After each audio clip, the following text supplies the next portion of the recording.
Good afternoon. My name is Jim Conlan, and welcome to the latest episode of our entertainment show. As you know, in part three of our entertainment show, each week we premiere a new movie or TV series that is debuting here in Ireland and the UK, and especially here in Ireland, where Irish eyes are smiling.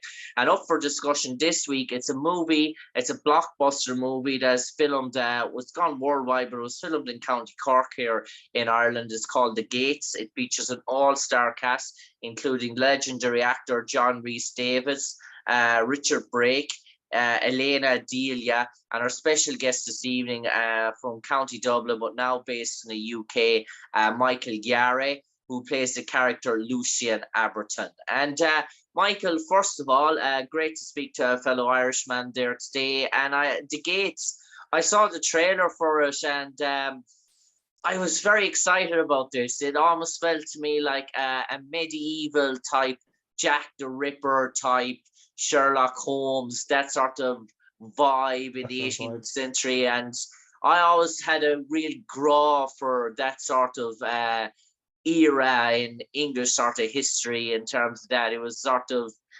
mystique. There was an always sense of mystique and intrigue about it. And The Gates really delves into that whole world. Yeah, it does actually. And hello to you too, mate, James, and to your audience as well. And thanks for having me on your show. Yeah, The Gate, it's beautiful because it's set in like the 1890s London, as you said, and that particular period, especially the way people dressed. There was like a flamboyance and sort of, there was this wonderful etiquette, and there was a respect for, there was a beautiful way to groom your, not groomed is the word I would say actually, but how they dress and how they puff themselves forward.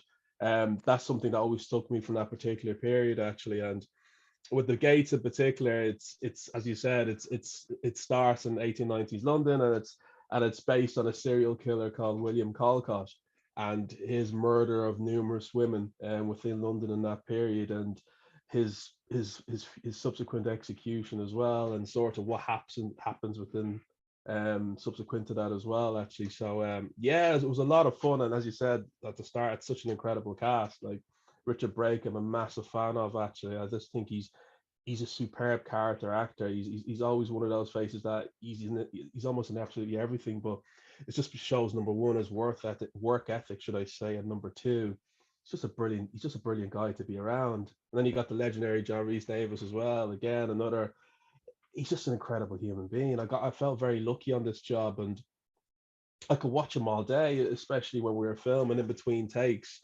You know, some of us sort of sat behind when we weren't in a particular scene, and we'd sort of sit there and just watch him. And every single time he did a take, it was always different.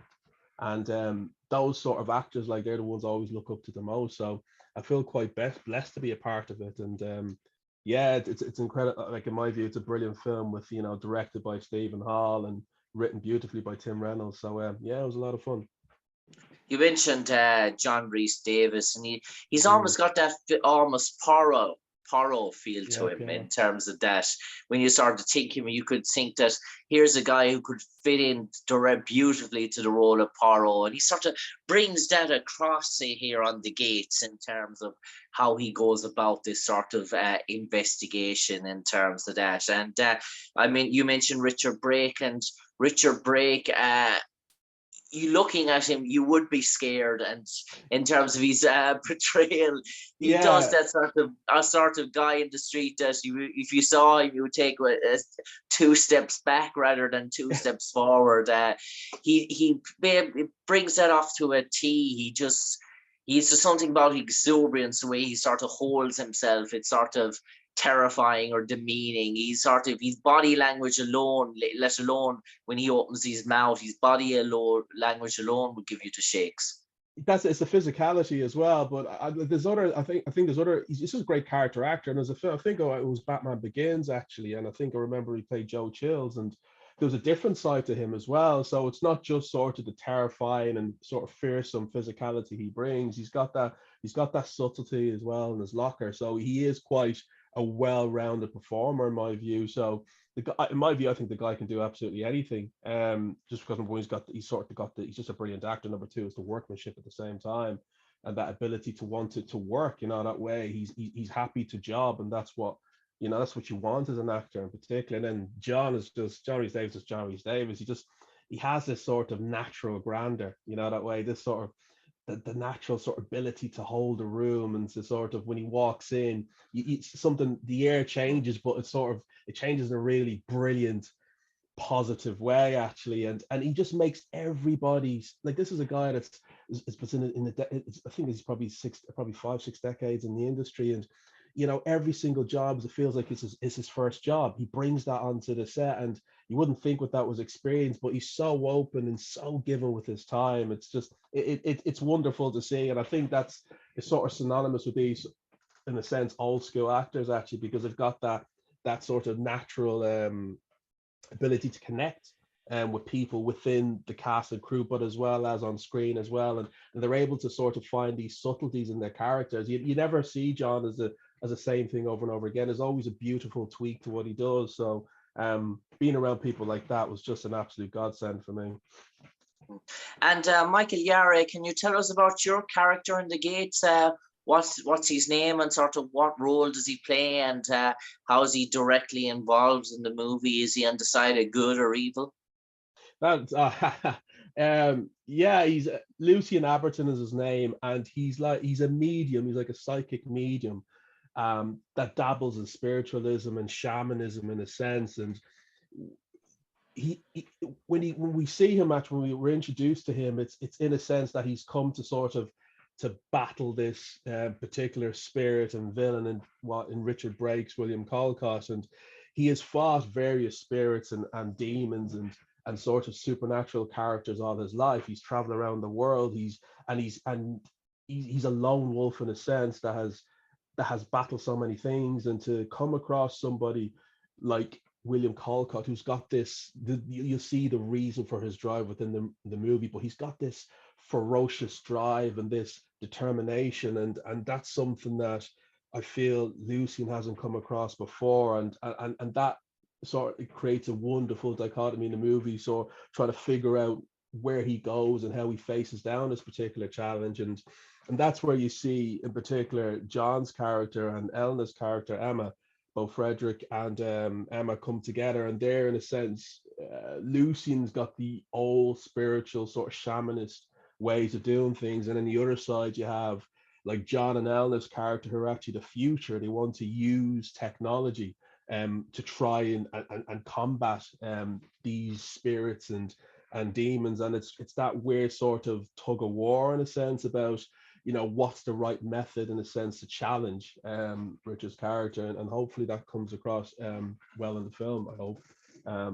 But yeah, and also at the same time, what I love about this particular film is it's the sense of terror and fear, because fear is something that we find it's unavoidable in life, but what you hope for, in particular in this film, is that you hope that these are characters that you can care for, and in order to care for the characters, you have to have, in a sense, a presence or an entity that's as scary and it's as fearsome as and terrifying, and that's the beauty of what Richard, in a sense, has done with William Callcott. And that's what you're hoping for, is that the audience feel that, in a sense, a pressure cooker environment, because we shot this, as you're aware, in Cork City Jail, which is an absolutely beautiful location, and it's a stunning building and a stunning piece of architecture. And I'm not sure if you're aware, but there had been a previous execution, I think, before the jail was closed, in